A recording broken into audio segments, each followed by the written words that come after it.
러시아가 우크라이나 남부 요충지 마리우폴에 대한 공격을 재개한 가운데 오데사 등 다른 주요 도시에 대한 연쇄 공격에도 나섰습니다. 한편에선 러시아가 동남부로 전선을 확대하려 한다는 분석이 나오고 있는데요. 이런 가운데 미국 국무장관과 국방장관이 곧 수도 키이우를 방문할 것으로 알려졌습니다. 국제부 연결해서 우크라이나 상황 좀 더 살펴보겠습니다. 김진호 기자. 네, 국제부입니다. 네, 러시아가 오데사를 공격했다면서요. 그렇습니다. 러시아는 현지 시각 23일 흑해 연안의 항구 도시 오데사에 미사일 공격을 가했습니다.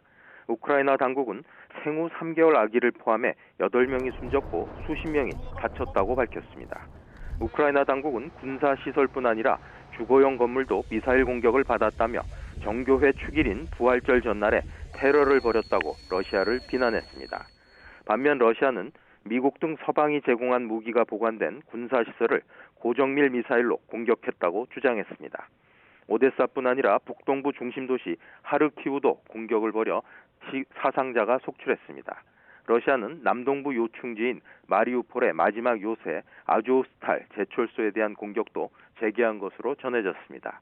앞서 푸틴 대통령은 마리우폴을 사실상 점령했다고 선언하고 아조스탈 잔류 병력에 대해서는 공격이 아닌 봉쇄 작전을 펼치겠다고 공언한 바 있지만 전략을 수정한 것으로 보입니다.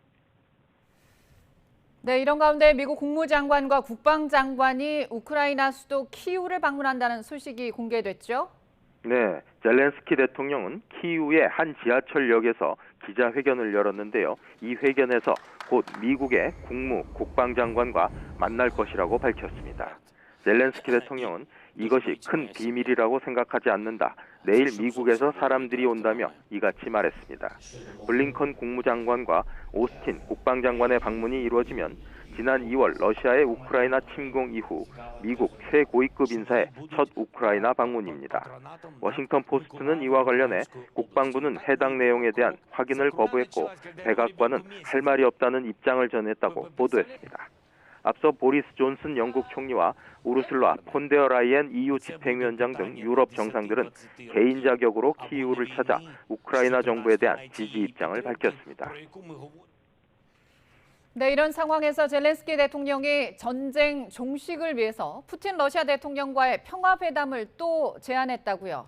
네, 앞서 지하철역 기자회견에서 밝힌 내용인데요. 네. 누가 됐든 전쟁을 시작한 사람이 전쟁을 끝날 수 있다면서 3개월째로 접어든 이번 전쟁을 끝내기 위해 마주 앉을 것을 촉구했습니다. 그는 평화협상으로 이어질 수만 있다면 푸틴 대통령과 만나는 것이 두렵지 않다며 만났으면 좋겠다는 게 아니라 만나야 한다는 것이다. 그래야 외교적으로 전쟁을 끝낼 수 있다고 강조했습니다. 젤렌스키 대통령은 다만 우방국들은 신뢰하지만 러시아는 신뢰하지 않고 있다고 경계감을 드러냈습니다. 그는 아울러 러시아군이 사실상 점령한 마리우폴 제철소에서 최후의 저항을 계속하는 자국 장병들이 전사하는 경우 그 어떤 협상도 진행하지 않을 것이라고 단언했습니다. 지금까지 국제부에서 전해드렸습니다.